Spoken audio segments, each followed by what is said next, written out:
Si es la primera vez que me escucha, capaz no lo sabe, pero yo he cometido todos los errores sabidos y por haber en negociación. De todos esos errores, saqué 3. 3 que me han costado muy caro y que seguramente a usted también le están costando. Estos 3 errores tienen una particularidad. No los pude aprender leyendo, ni escuchando podcast, ni viendo video, sino que me vio alguien cometiéndolos y me dijo, Simón, mira, estás haciendo esto mal. Porque yo antes de entrenarme seriamente en negociación aprendí a negociar como pude, a los golpes, en el 11, hablando con la gente o viendo videitos o leyendo libros, e iba haciendo un proceso autodidacta. El tema es que ni los libros, ni los videos, ni los podcasts nos pueden ver cuando estamos negociando. Y nosotros mismos en una negociación no nos podemos ver. Tenemos puntos ciegos. Pensamos que lo hacemos de una manera y lo hacemos de otra. Por eso me pareció bastante valioso hablar de estos 3 errores, porque no los pude ver, me los hicieron ver. Y esto es muy común y no pasa únicamente en el ámbito de la negociación, pasa en todo. Nosotros no estamos conscientes de cómo hacemos las cosas. Usted se puede, por ejemplo, grabar hablando y se va a dar cuenta que habla muy distinto a como pensaba. Incluso, si usted quiere mejorar y empieza a buscar material, usted empieza a buscar el material que piensa que le falta sin saber realmente qué es lo que le falta. Por ejemplo, suponga que usted está queriendo mejorar su comunicación y está aprendiendo a contar historias y dice, me falta aprender cómo crear la emoción en la primera parte de la historia. Y se pone a leer de eso, se graba y después se da cuenta que de cada 4 palabras, 3 son muletillas. Y ahí es entonces donde se desayuna que primero tiene que sacarse todas esas muletillas y después sí se pone a trabajar sobre la emoción en el storytelling. Y es normal ser ciego a nuestros propios errores porque están en nuestra sombra, están en nuestro punto ciego, están entre lo que no podemos ver de nosotros. Y bueno, como ya les dije, voy a hablar de 3 errores y los voy a dividir en 3 episodios, porque quiero ir bien adentro en cada uno de ellos y no quiero hacer un episodio de 2 horas. Así que hoy vamos a hablar solamente del primer error, el primer punto ciego. Les voy a explicar qué es y cómo lo descubrí, quién me lo hizo descubrir, cómo pasó todo. Así que prepárense porque en este episodio les voy a contar algo fundamental para nuestro desarrollo como negociadores. Y se lo juro que yo no lo tenía en mi radar, me lo tuvieron que hacer ver. Y después de que lo corregí, la diferencia en mi forma de negociar fue grandísima. Vamos a hablar de cómo manejar las pausas, los breaks en nuestras negociaciones.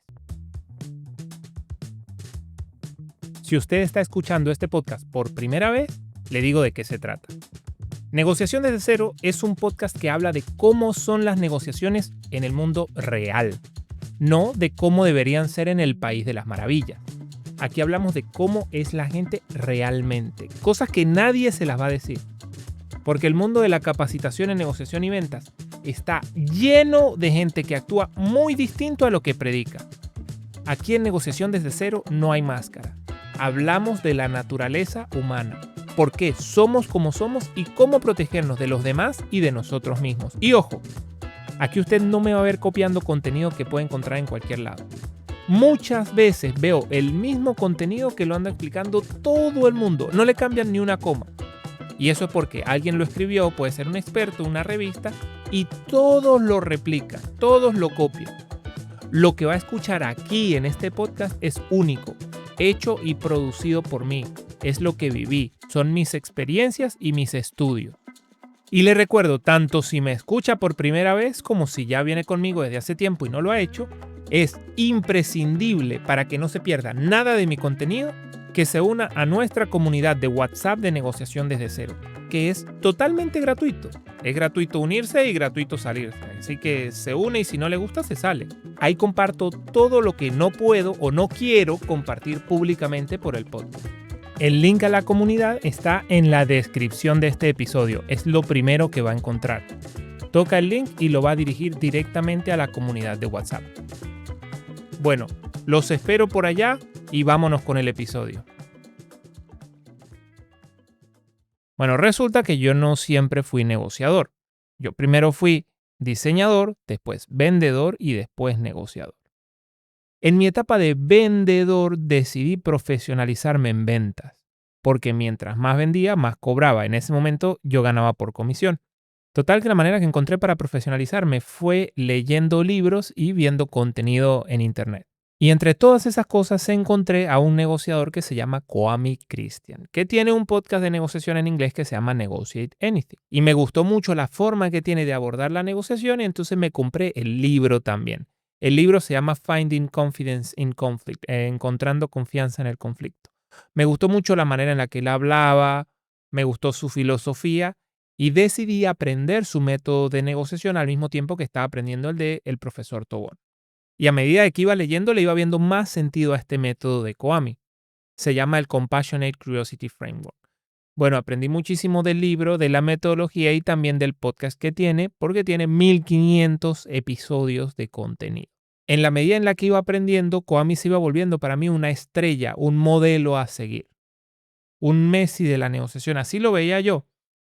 Y por cosas de la vida terminé yo trabajando con Kwame y lo conocí y ahora trabajo con él. Bueno, cuando empiezo a trabajar con él, empezamos a crear el vínculo, empezamos a compartir ideas y en un momento se me dio la oportunidad de oro. Me dijo, Simón, ¿quieres venir a una negociación conmigo? Negociamos en equipo. ¡Ah! Nah, huevo, nada. Yo que era diseñador, que nacía allá en el Vigía, estaba siendo invitado por Kwame Christian a participar en su equipo en una negociación. Le dije que sí, me empecé a preparar. Imagínese lo que yo podía sentir. Imagínese eso. Como que usted, no sé, supongamos que a usted le gusta el tenis y lo invita a jugar Federer o Nadal, una estrella de esas, le dice, bueno, venga, vamos a jugar un dobles en equipo. Bueno, así me sentía yo. Primero, muy agradecido, pero a su vez sentía que me iban a pasar por encima. Pero yo dije, este es mi momento y aquí voy a hacer lo mejor que pueda. Bueno, llega el día, nos preparamos para la negociación y nos vamos juntos. Y por suerte o por mala suerte, no sé, me dijo Simón, ¿quieres llevar tú la negociación? Es decir, que si yo quería hablar, que si yo quería conducirla. Y le dije que sí, con la responsabilidad que eso conlleva, pero esa era mi oportunidad. Llegamos al sitio, entramos a la mesa de reuniones, nos sentamos y empieza la negociación. No puedo decir de qué era la negociación, no puedo decir quién estaba del otro lado de la mesa, no puedo decir qué se estaba jugando, no puedo decir absolutamente nada porque las negociaciones que hago ahora están todas protegidas por contratos de confidencialidad. Y si a mí se me llega a salir algo que no debo decir en el episodio, muchachos, no vamos a dar abasto entre todos a reunir plata para la demanda que a mí me van a clavar. Así que lamentablemente se van a tener que quedar con la duda de lo que se habló, pero lo que sí van a saber es el error que cometí, que aprendí y cómo lo resolví. Y no tiene desperdicio, está buenísimo, escúchenlo porque de verdad les va a cambiar su forma de negociar. Como habíamos acordado, yo empiezo a hablar, empiezo a desarrollar el punto y cuando veo la posición de la otra parte, estaban mucho más cerrados de lo que yo esperaba. Y se me empieza a complicar la negociación. Pasa el tiempo, iban 5 minutos, 7 minutos, y yo por aquí, por allá, y no encuentro manera de entrarles, no encuentro manera de llegar a un acuerdo, y sigo negociando, sigo explorando alternativas, sigo explorando concesiones, y por ningún lado, 15 minutos, 20 minutos, y ya me empiezo a asustar.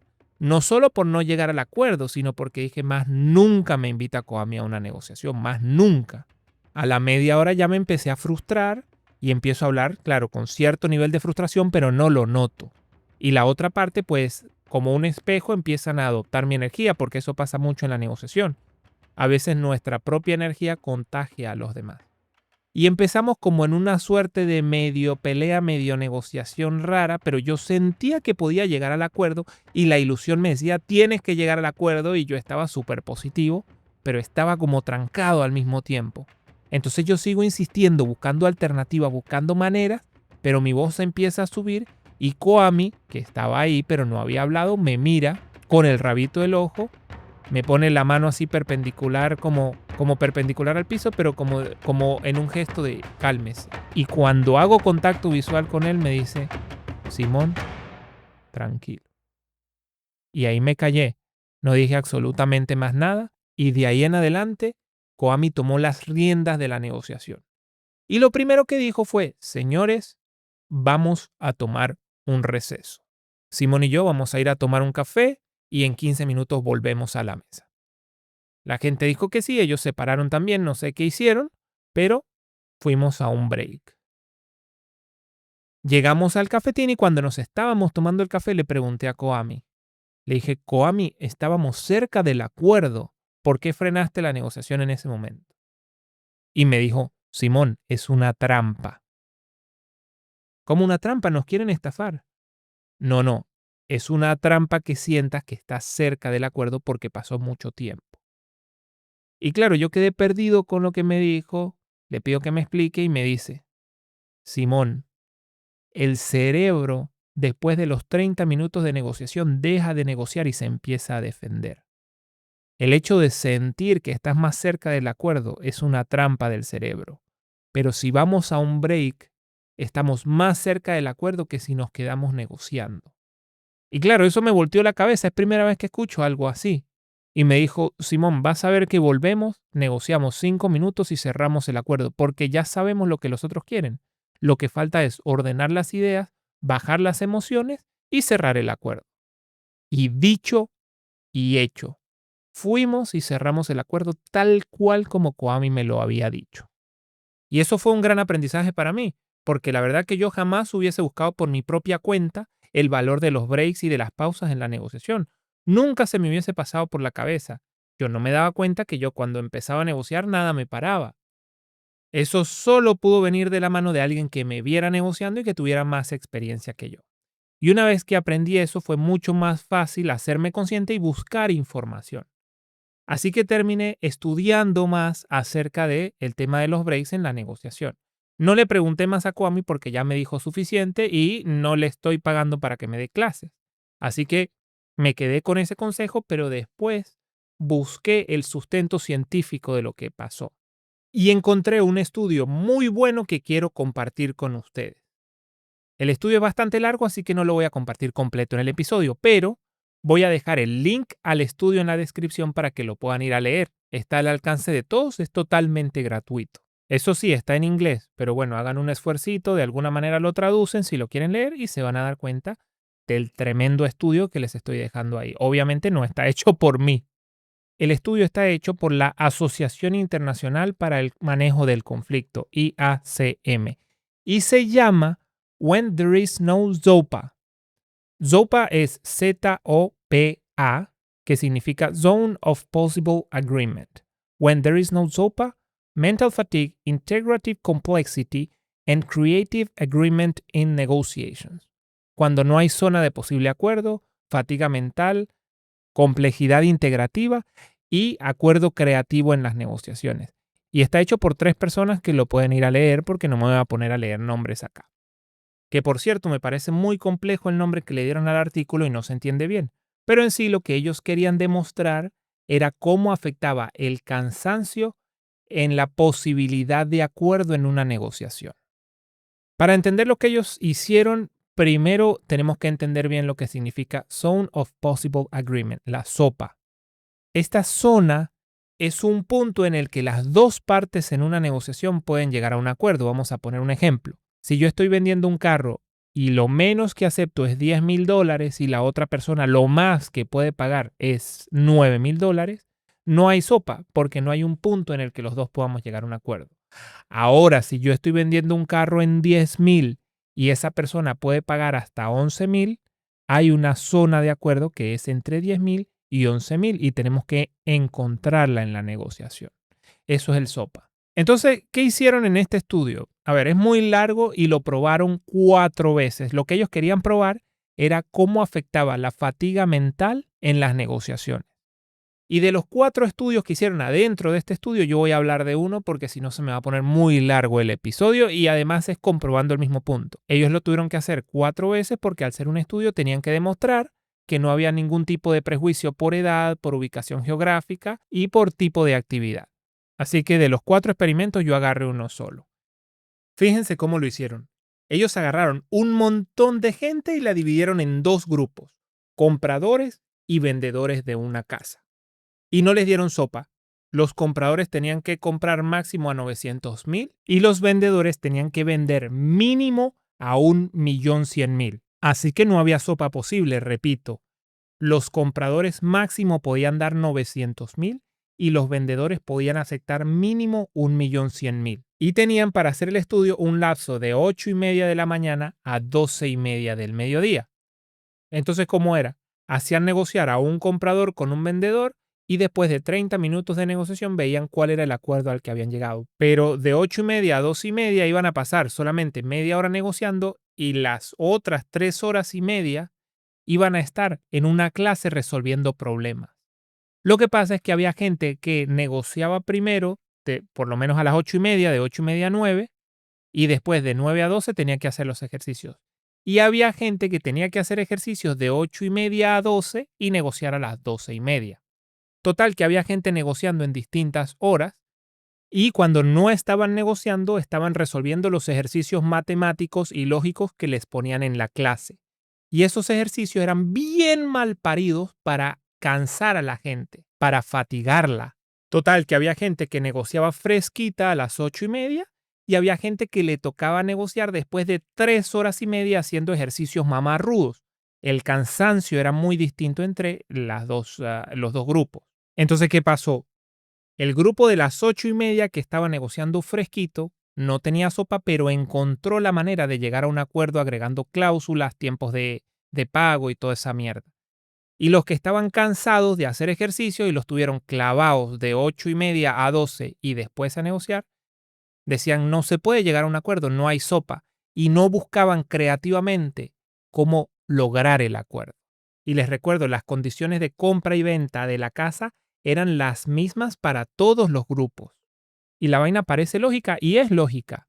Pero cuando nosotros nos metemos en una negociación, parece que nos olvidáramos de eso y terminamos negociando con nuestra pareja, con nuestro jefe, con nuestros amigos por 4 o 5 horas y terminamos peleando.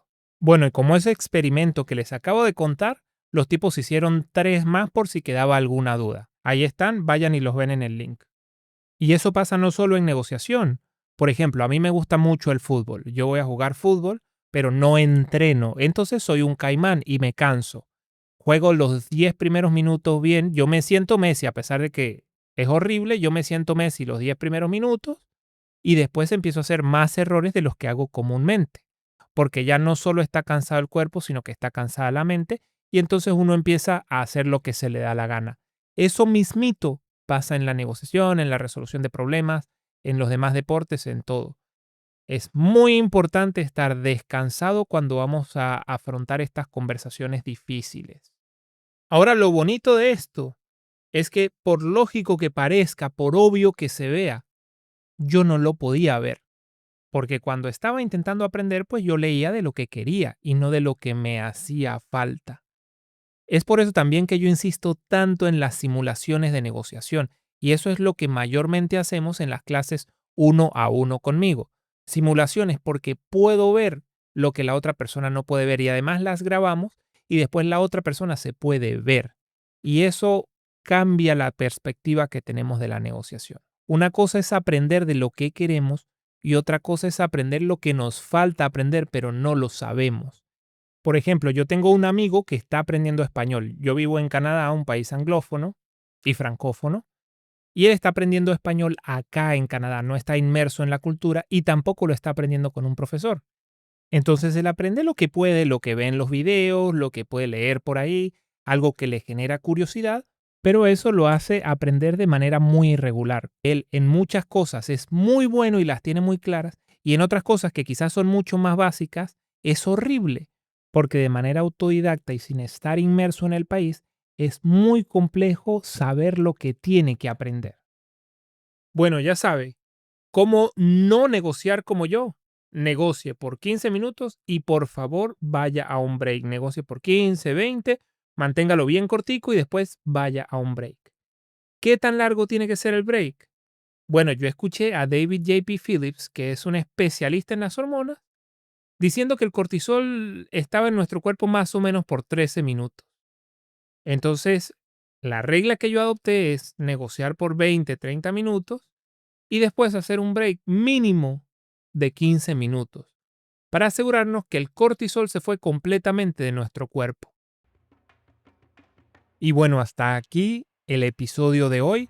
Esta es la parte 1 de las 3. Las otras 2 van a estar buenísimas. Espero que lo hayan disfrutado y ya saben, imprescindible formar parte del grupo de WhatsApp porque ahí comparto muchas cosas que no puedo compartir en el podcast y además ahí estoy informando a la gente cuando hago simulaciones grupales para que todos participemos y podamos aprender. Mi nombre es Simón Josué Pérez. Esto es Negociación desde cero y recuerden que no obtenemos lo que merecemos, sino lo que logramos negociar.